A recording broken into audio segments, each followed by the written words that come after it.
जगन्नाथपुरी में कर्माबाई नाम की एक महिला रहती थी और उसका ठाकुर जी के साथ ऐसा प्रेम था कि खुद भगवान श्री कृष्ण कर्माबाई के हाथ की बनी हुई खिचड़ी खाते थे।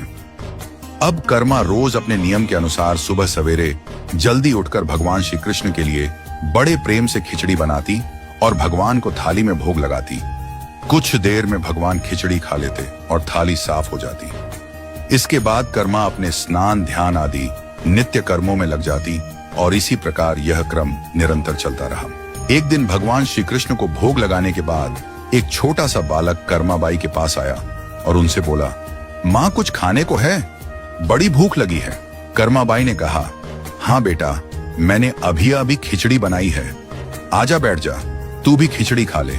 यह कहकर कर्माबाई ने बड़े प्यार से उस बालक को खिचड़ी परोसी और बालक ने भी बड़े ही चाव से खिचड़ी खाई।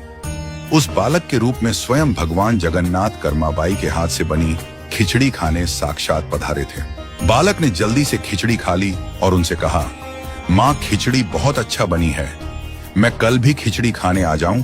कर्माबाई ने कहा, कल क्या बेटा, मैं तेरे लिए रोज खिचड़ी बनाकर रखूंगी, तू रोज खिचड़ी खाने आ जाया कर।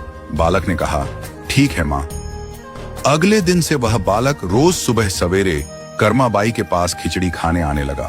कर्माबाई भी रोज अपने नियम से सुबह सवेरे जल्दी उठकर भगवान श्री कृष्ण के लिए खिचड़ी बनाती और भगवान के सामने थाली रखती।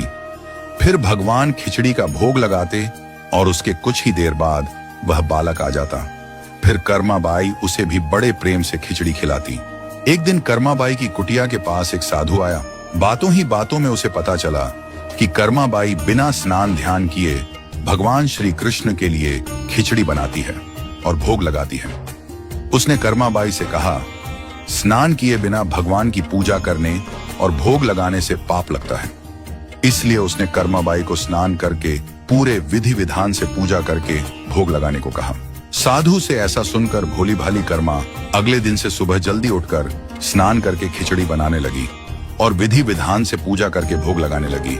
ये सब करने में कर्माबाई को बहुत देर लग जाती, लेकिन वह बालक तो रोज सुबह अपने समय से आ जाता और कर्मा से कहता, माँ मुझे भूख लगी है, मुझे जल्दी खिचड़ी दे, माँ जल्दी कर, माँ जल्दी कर। जब कर्मा भगवान श्री कृष्ण को भोग लगाकर बालक को खिचड़ी खाने को देती तो वह बालक उसे बहुत ही शीघ्रता से खाकर हाथ मुंह साफ किए बिना ही जल्दी से उठकर भाग जाता और यह क्रम कुछ दिनों तक ऐसा ही चलता रहा। इन्हीं दिनों में भगवान श्री जगन्नाथ जी के मंदिर में सुबह के समय भगवान की मूर्ति के मुख पर खिचड़ी लगी हुई रहती। यह देखकर भगवान जगन्नाथ की सेवा में रहने वाले पुजारी, जो स्वयं बहुत बड़े कृष्ण भक्त थे, वह सोचते, आजकल ये भगवान श्री जगन्नाथ जी के मुख पर खिचड़ी कैसे लगी रहती है? हम तो इन्हें खिचड़ी का भोग नहीं लगाते, तो फिर यह खिचड़ी कहां से आती है? कुछ दिनों तक लगातार भगवान श्री जगन्नाथ जी के मुख पर खिचड़ी लगी देखने पर पुजारी इसे भगवान की लीला मानते हैं और समझ जाते हैं कि भगवान रोज कहीं से खिचड़ी खाकर आते हैं।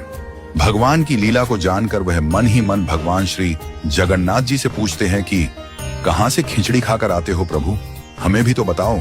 उसी रात भगवान श्री जगन्नाथ जी पुजारी के सपने में आते हैं और उनसे कहते हैं कि मेरी एक भक्त है कर्माबाई, जो जगन्नाथपुरी में ही रहती है। वह रोज सुबह सवेरे मेरे लिए बाजरे की खिचड़ी बनाती है और बड़े प्रेम से मुझे भोग लगाती है और मैं भी रोज सुबह जल्दी कर्माबाई के पास खिचड़ी खाने जाता हूँ। मुझे उसके हाथ की बनी खिचड़ी बहुत पसंद है। परंतु कुछ दिन पहले कर्मा के पास एक साधु आया और कर्मा को स्नान ध्यान करके विधि विधान से पूजा करके भोग लगाने को कह गया। इसलिए आजकल वह विधि विधान से पूजा करके भोग लगाती है और उसके बाद मुझे खिचड़ी खिलाती है। ये सब काम करने में उसे बहुत देर लग जाती है और मुझे खिचड़ी के लिए इंतजार करना पड़ता है और भूख का कष्ट भी सहन करना पड़ता है। जब तक मैं खिचड़ी खाता हूँ तब तक यहाँ मंदिर में भक्तगण आने लगते हैं। इसलिए आजकल मुझे खिचड़ी खाकर मुंह हाथ धोए बिना ही जूठे मुंह ही उठकर भागकर यहाँ आना पड़ता है। यह क्रम कई वर्षों तक चलता रहा और एक दिन कर्माबाई इस संसार चक्र को छोड़कर प्रभु के धाम चली गई।